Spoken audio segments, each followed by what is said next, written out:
1907, a young Italian doctor opened a nursery in one of Rome's worst slums for children who supposedly could not be educated.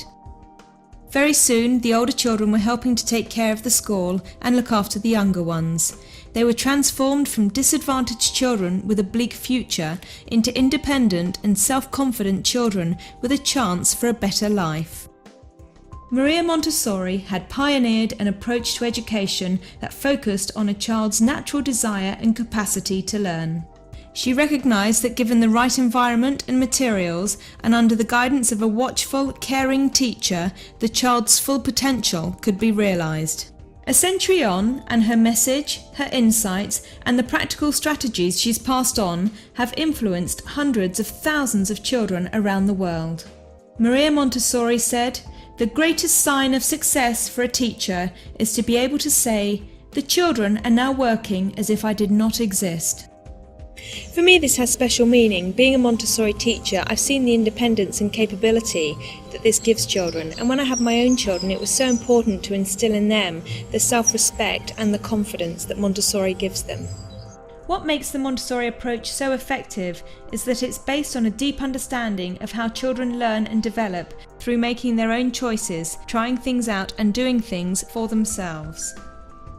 The best thing about Montessori is its applicability. Regardless of whether you're using the method in a state school or a private school, a large or a small, a rural or an urban environment, and anywhere in the world, you're going to find people doing the same thing in the same way, with the same commitment and same beliefs. It's quite amazing.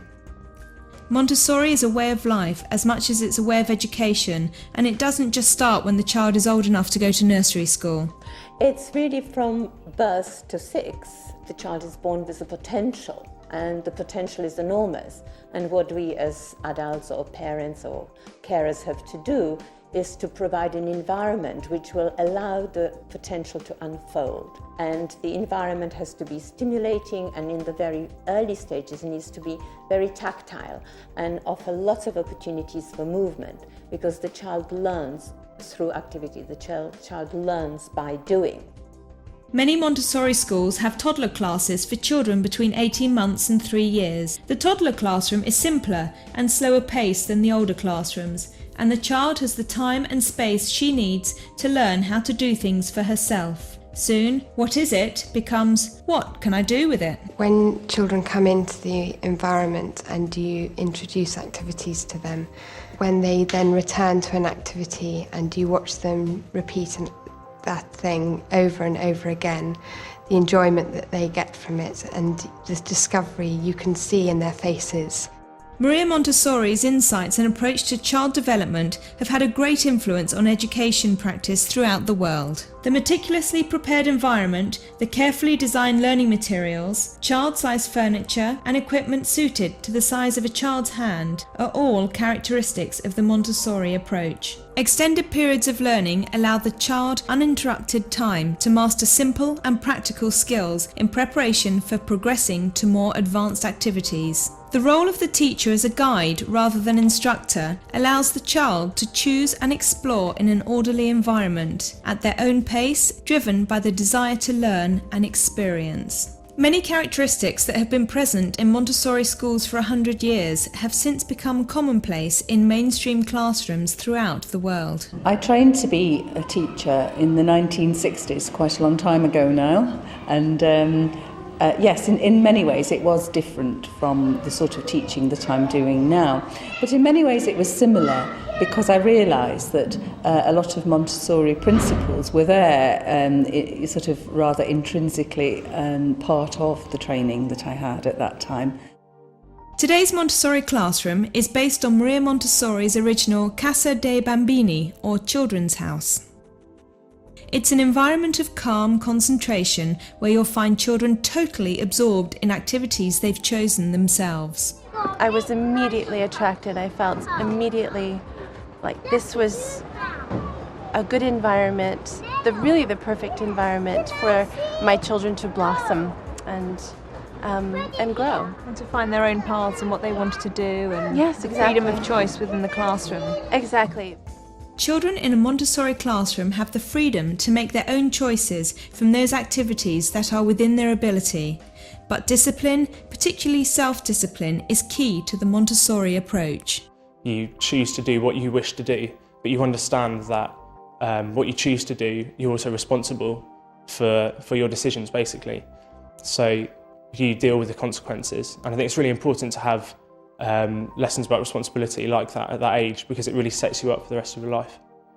The Montessori experience begins from the moment the children arrive in the morning. The children come in and they're greeted by the teachers.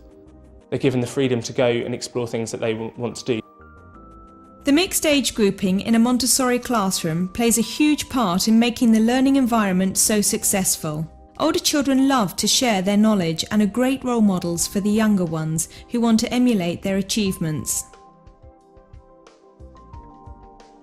Maria Montessori believed that competition in education should only be introduced after the child has gained confidence in using basic skills. This means a child's progress is never compared to the achievements of another child. Never let a child risk failure, she said, until he has a reasonable chance of success. You don't judge anyone for what level they're at, you just judge them for how hard they're working and what they're doing there.